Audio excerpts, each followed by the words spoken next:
Oi, gente, tudo bem?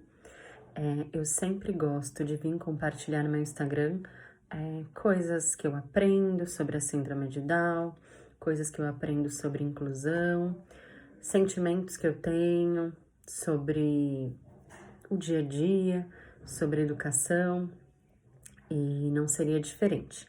Nós estamos vivendo uma nova situação na nossa vida e a gente achou importante, né? Eu achei importante vir compartilhar com vocês, porque o que acontece comigo, de repente, também pode estar acontecendo aí com vocês.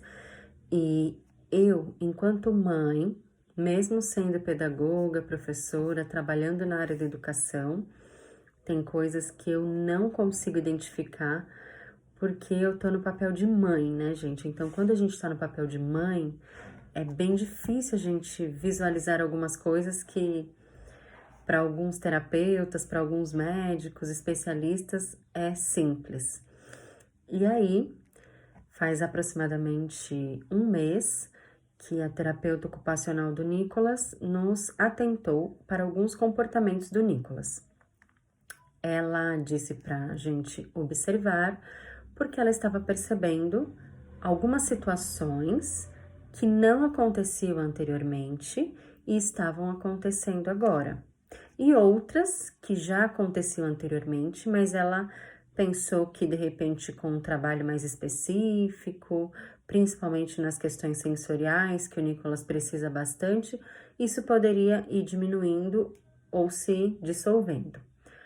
Porém, não aconteceu, e aí foi aonde ela nos orientou a procurar uma neurologista.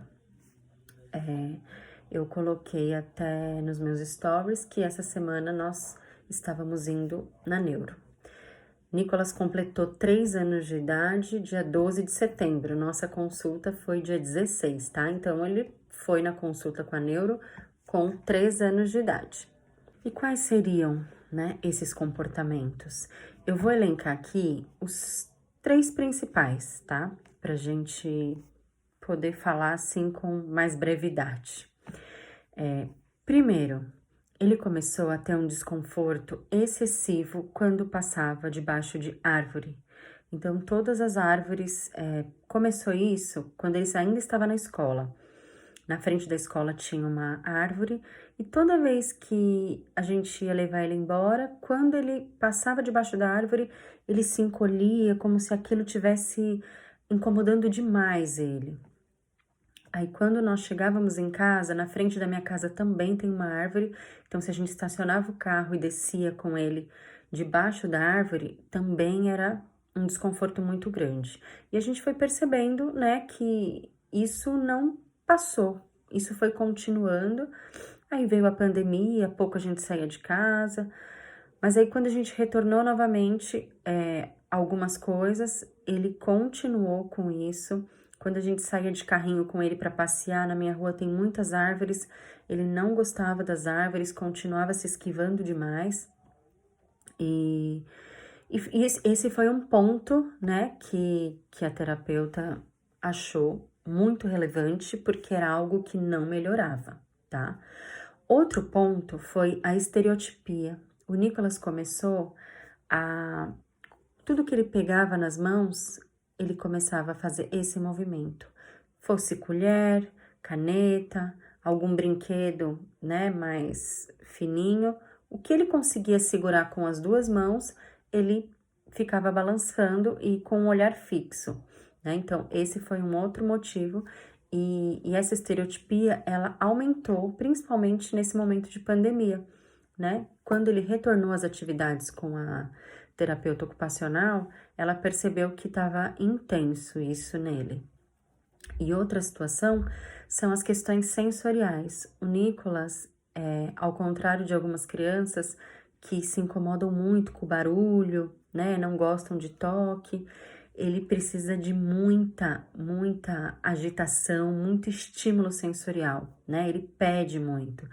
Então, ele gosta que jogue muito ele para o alto, para cima, ele gosta que balance demais ele, até ele começar a ficar mais tranquilo. A gente percebeu isso principalmente nas atividades de concentração, né? que a terapeuta precisa, a princípio, vamos dizer assim, trabalhar bastante essa questão sensorial, movimento, para depois ele começar a se acalmar e a fazer alguma atividade que exija mais concentração dele. Então, esses foram 3 pontos principais, tá? Eu lembro também que o que vem acontecendo é que às vezes o Nicolas fica com o olhar parado. Ele tá brincando com alguma coisa, aí de repente ele para, fica. Aí a gente tem que chamar ele de volta. Aí ele, então, às vezes ele tem também esse olhar parado, tá? E aí foi por isso que nós fomos na neurologista com um relatório muito bem detalhado pela terapeuta, no qual a hora que chegou na neurologista, ela já tinha basicamente todas as informações desde o nascimento até hoje do Nicolas. E aí ela perguntou algumas coisas pra gente, nos questionou algumas coisas. E foi quando ela disse que aqueles comportamentos, sim, eram de uma criança com autismo, tá?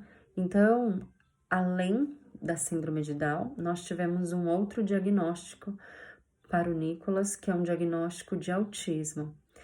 A neurologista disse que é um autismo leve, tá? Que ele precisa continuar com as terapias, que isso não vai mudar muita coisa do que a gente já vem trabalhando com ele, do que já vem acontecendo, mas a gente precisa dar continuidade nas terapias, porque ela acredita que mais para frente, se ele continuar no ritmo que ele está, essas questões, esses comportamentos autísticos, né, não vão comprometer em nada, né, o que ele já vem desenvolvendo, tá? Então é algo novo pra gente, é algo que eu venho buscando informações sobre a síndrome de Down juntamente com o autismo. É algo que acontece com frequência, né? Não é uma coisa nossa, mas ela explicou que em algumas situações vem bem severo, né? O autismo associado com a síndrome de Down. E em outras situações, que é o caso do Nicolas, vem mais leve. Qual é o ponto principal quando se fala do autismo que a gente, né, meio que leigo, a gente entende? Que é a questão afetiva, de relacionamento, de contato, né? E no caso do Nicolas, ele gosta, né, de se relacionar com as pessoas, ele não tem esse problema de interação social, né? Então, porém, ele tem esses outros pontos que caracterizam sim o autismo, tá? Então, a partir de agora, nós temos um novo diagnóstico, onde eu vou mergulhar, assim como eu mergulhei na síndrome de Down, vou mergulhar ainda mais, conheci um pouco, mas vou tentar conhecer cada vez mais sobre o autismo e vou passar para vocês um pouquinho de tudo que eu aprender, do que a gente for fazendo e de coisas novas e situações novas que forem acontecendo, tá? Enfim, um diagnóstico, gente, nunca é fácil, né? Mas quanto mais cedo a gente aceitar, quanto mais cedo a gente procurar entender e saber mais, né, sobre essa condição, mais rápido a gente vai conseguir ajudar nossos filhos, né, no desenvolvimento dos nossos filhos e fazer com que eles tenham cada vez mais uma vida mais feliz, mais saudável, né, com mais autonomia. Espero que esse vídeo possa ajudar outras mamães e se você tiver alguma dúvida, né, quiser perguntar, coloca nos comentários, me chama no direct, ou compartilha para alguma mamãe que você acha que, né, precisa ouvir esse relato. E estamos aí, gente. Obrigada por me ouvir e espero poder ter contribuído.